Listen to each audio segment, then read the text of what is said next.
Good morning and welcome to the First District Court of Appeal. We have two cases on the docket this morning. The first one is Rebecca Dickey versus Winn-Dixie Stores et al. Mr. Martinborough, are you ready to proceed? I am, Your Honor. Okay, then you may proceed. Thank you. May it please the Court, my name is Hal Martinborough, and I have the pleasure of representing Rebecca Dickey along with Alan McConaughey of the Bonneville Lewis firm.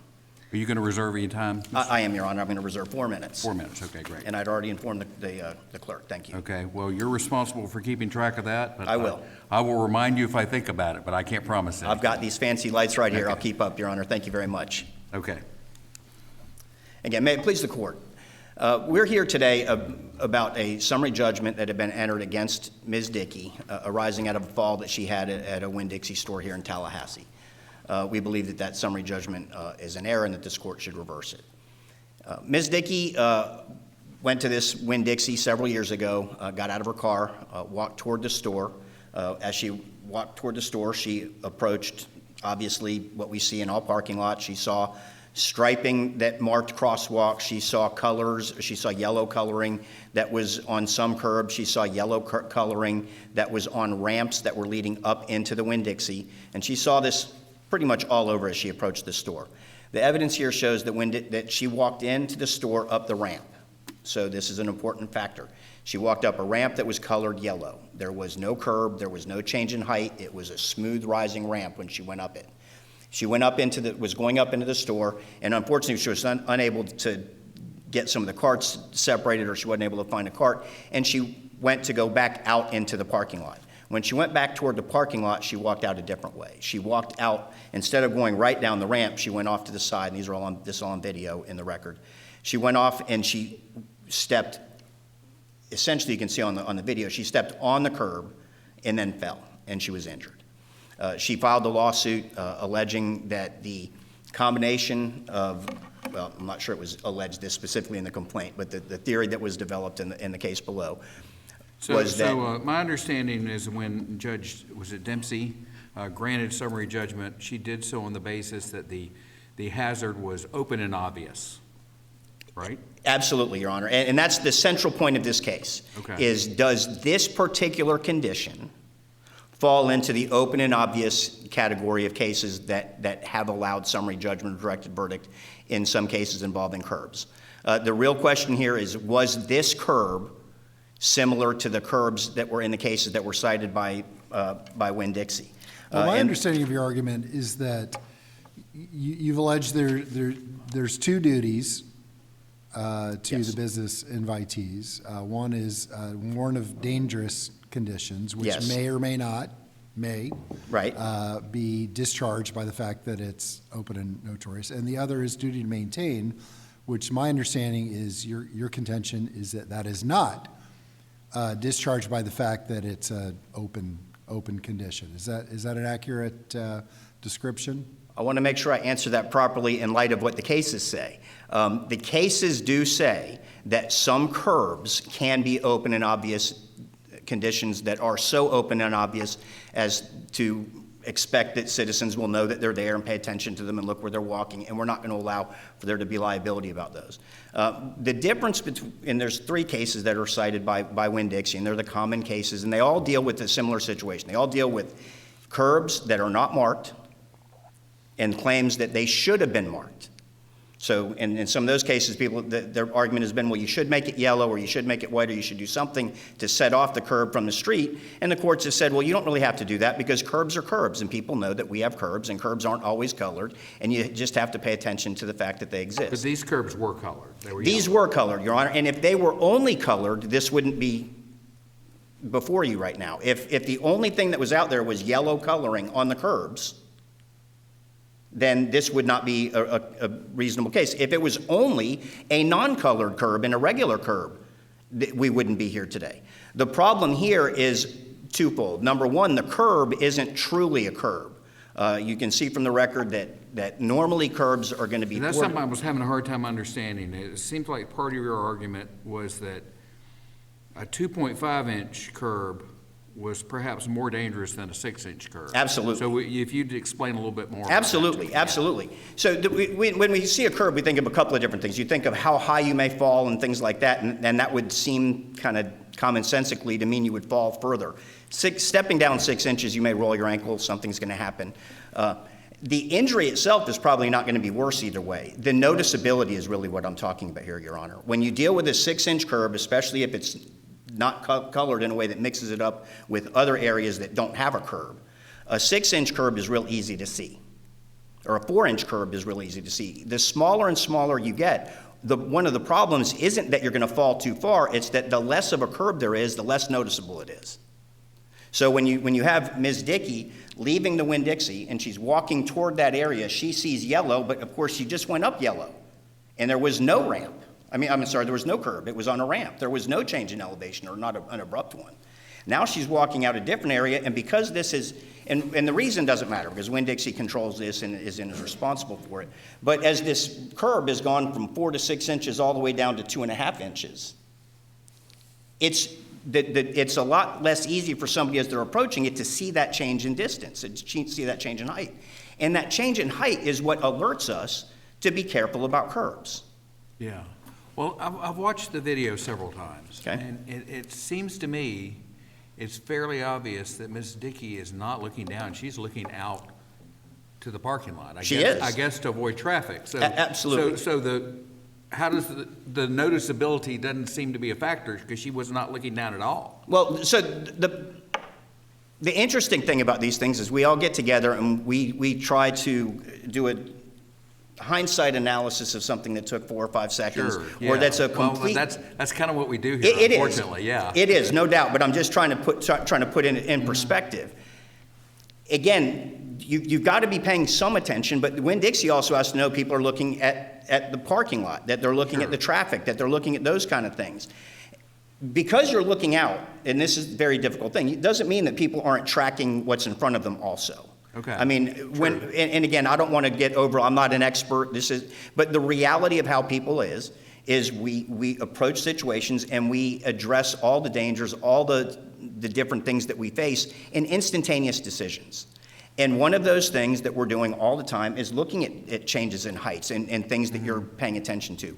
And again, one of our biggest issues here is, had this been a normal curb and she hadn't just gone up a yellow thing that didn't have a curb, this may not be as big of an issue. I do think that the 2.5-inch curb alone creates enough, at least for this to be a jury question, maybe a hard jury question. It seems to me important part of your argument is that the curb was painted yellow, but also the asphalt adjacent to the curb was also painted yellow. Right. And that might have caused and it certainly some depth perception issues, right? The best way to put it is the way that her expert, Mr. Bryant, said. He said when all this is all going on, it camouflages the actual curb. Okay. And that's really what this is about. Is this case just a curb case? And I understand that's exactly how Winn-Dixie should argue. This is just a curb case. We've got a bunch of curb cases, just to grant summary judgment. Yeah, those are out there in the world, and we should know about them. Exactly. Yeah. And if those cases apply and this is a regular curb, I don't have a very good faith argument to make for you here. But I do have a good faith argument here to make for you, because it's not just about that. It is about the coloring. I can't get away from the fact that it's the fact that she had just gone up a step, or not up a step, but up a ramp to change, and then she's going back a different way. And you can see this in the, I've got to remember which, in the Hilliard versus the Speedway supermarket case, where somebody was actually in like a gas station mini mart kind of scenario, and actually stepped up onto a curb, up onto a step to go into the little store to pay. And when they came out, they stepped and didn't notice it and fell and got hurt. And the Fort DCA said, that's just a curb, but she had an expert who said, when you have this kind of situation, when you have these other distractions, when you have this other stuff going on, there should be some kind of marking. Now, he was saying there should be a marking, so he was even adding another aspect to it. We're here dealing with the fact that our client had to face 2 different areas of travel that were different but colored the same. One of the best ways to look at this is just kind of maybe step over and look at the warning lines of cases. Where you talk about, is there overwarning, is there underwarning, is there confusing warning? That's what these signals are. This isn't a curb case, it's a warning case, it's a signal case. And I don't mean warning in the sense of warning dangerous drop. I mean they create a whole scenario of warning saying, be careful here, this is gonna be this, here yellow means flat, here yellow means curb, but it doesn't even mean curb because the curb is 2.5 inches, it's not 4 inches, it's not 6 inches, and you're not gonna be able to see it in your normal expectation of processing information as you're traveling around. And I cited a number of cases for the court in the briefs and in the reply brief, but talking about the courts have recognized if there are distractions to these things, then they're not ordinary curb cases. Whether it's somebody buying clothes in a store and a rack, being maintained at eye level, but the floor changing, somebody's looking here rather than there. So, Counselor, your expert had stated that there were standards that were not being met, and my recollection is Judge Dempsey had said that, they haven't proven that those standards apply in this case. So you can say all you want that, it would have been better if the curb had been painted this color and the ramp this color and whatnot. But my understanding of the finding of the trial judge is that they said that, look, none of these suggestions are standards that apply in this case, and because they're not, they can't form the basis of a negligence claim. Well, first, that would not be an accurate statement of the law, and I'm working into my rebuttal, but that's okay. Please answer the question. Yeah, absolutely, absolutely. And I'd rather get this answered than have the rebuttal time. There are two issues there that you're bringing up there. One is, are there standards that are so controlling as to create basically the do-to-it situation, where you've got the violation of a code, and so as a matter of law, it's at least a jury question. That's not that. We do think that there are codes that apply, and he testified as to which ones, and he talked about the MUCTD and things like that, and how the paint should be. But that's different than whether or not he can rely on the different standards and how you're supposed to use these signals and how you're supposed to use the warnings. And he absolutely testified, along with those standards, that even with all of those, that when somebody's designing that, you're supposed to set it up so that you don't have all these confusing markings and that people can recognize certain colors mean certain things as opposed to meaning multiple things. And he also talked about that curb height being a problem along with it. So this there does not have to be a finding that there's a specific code that was violated here or that applied here for us to win. I think it does exist. I think do-to-it applies. But I think the easier way for this court is to simply address the fact that you have these multiple conflicting signals being given to her, and you've got a curb that doesn't really show her, and that's at least enough for a jury to evaluate as to whether or not that's a negligent condition. And I'll save the rest of my time for my rebuttal if there are no other questions. Madam Clerk, will you give both sides an extra minute, please? Thank you.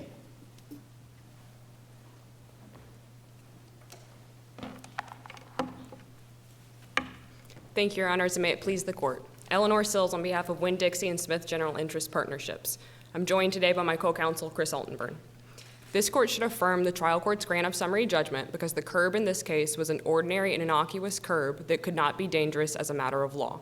In addition, the trial court properly determined that the regulations that Mr. Bryant relied on were not applicable to this case. And there were a couple of different things in the record I want to point out to this court that was just discussed by my friend on the other side. First, the ramp area where Ms. Dickey walked up originally was not painted yellow, and it was not striped where she originally walked. And you can see this in the picture on page 7 of the answer brief. She was walking up what was a concrete slab, and so that was not painted yellow. While there was yellow paint in the area, that specifically was not painted yellow.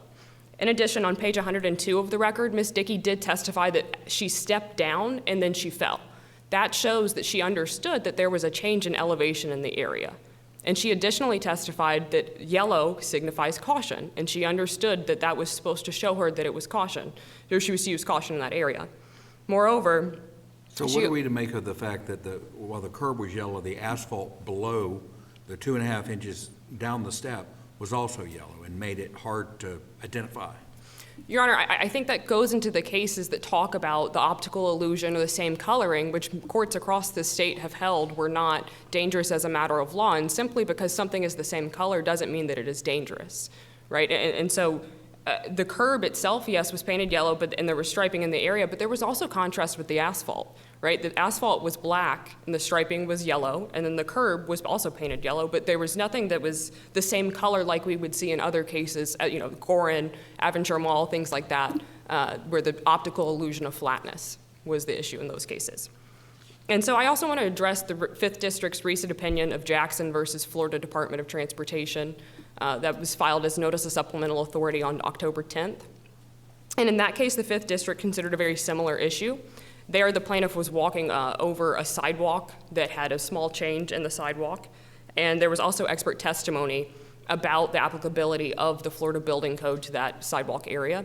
And the 5th District determined that, yes, the trial court was correct in saying that the sidewalk was an ordinary and innocuous condition that could not be actionable as a matter of law. And in addition, the expert testimony about this applicability of the Florida Building Code that was stretched a little too far, in the 5th District's opinion, did not render it a dangerous condition and did not make it where summary judgment needed to be reversed in that case. And so I would submit to this court that this is a persuasive case and it's very similar to this one, and this court should follow Jackson. Now, in regards to some of the questions about the open and obvious doctrine and how it discharges, obviously we agree that sometimes the open and obvious doctrine only discharges the duty to warn. And now there's no allegation of duty to warn in this case, but it's almost an exception or a building upon of the open and obvious doctrine where something is an ordinary and innocuous condition that then renders it where it can never be inherently dangerous or dangerous for a premises liability case. And this curb is just like the other cases that say that. And I would read to this court the 3rd District's statement in Aventura Mall that says, to hold an ordinary sidewalk curb without more is an inherently dangerous condition would make every municipality and business establishment the virtual insurer of safety of every pedestrian. And that's exactly what Ms. Dickey is asking this court to do in this case. This is just an ordinary curb. These are very commonplace conditions that we encounter in everyday life. And it's just something that cannot be actionable without more. And the without more, I think what Ms. Dickey tries to incorporate is the experts' opinions on these regulations. And I think the trial court properly determined that these were not applicable. Specifically, there were 2 regulations that her expert relied upon. The first was the traffic code, is what I'll call it. And during his deposition, he actually pulled up the FAQs for the traffic code, which said they do not apply to private parking lots. And so this is a private parking lot, that's not disputed, and her expert essentially admitted that, and there's nothing on the face of the trial court's order because there's no summary judgment transcript, and the codes were never filed with the trial court to show that that was... Is that really necessary to survive summary judgment, that there be some sort of building code or a code that suggests that this is improper, therefore it is negligence? In other words, is there any kind of a failure to maintain or failure to warn without there being some kind of code that says so? I understand the judge's point that, well, these codes don't apply, but why is that necessary to defeat summary judgment? Your Honor, I don't think it's necessary to defeat summary judgment. I think that curbs and a trial court can determine that they're ordinary and innocuous and that they discharge both the duty to maintain and the duty to warn. And I think that's what happened in this case. And I think that the trial court did go ahead and address the expert allegations or the violations just because that was something that had come up throughout the case. But no, I don't think that that's necessary for the summary judgment to be granted. And so I would also just point to the court that the accessibility codes that were also relied on are not applicable here because it was not a means of ingress and egress. And so specifically, I do want to just briefly mention Gorin and Rosenfeld. Both of those cases are very similar. Gorin was the 5th District case that was en banc. A plaintiff tripped over a curb that was similar colored to the sidewalk, and it was in a tourist area, it seemed, and so the patrons were really excited, and there was some expert testimony as well that there was an optical illusion of flatness. And I think that that's really the heart of this case. And the 5th District en banc said, no, it doesn't matter that there's an optical illusion of flatness. This is just simply not a dangerous condition as a matter of law.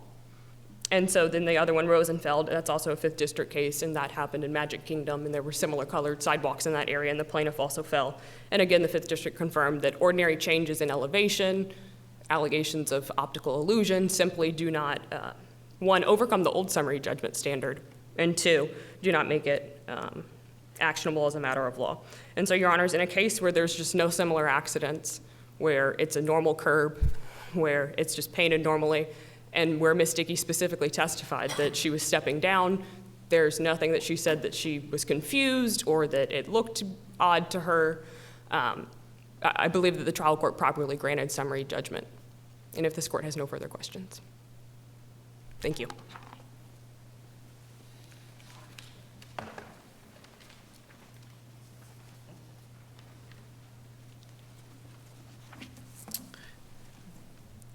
Very briefly, I've got just a few points to make. First, the claim that Ms. Dickey said that she stepped and fell down does not mean that she had appreciated that there was a curb there. She's describing the reality of what happened. She stepped, and she put her foot out, and she ended up falling.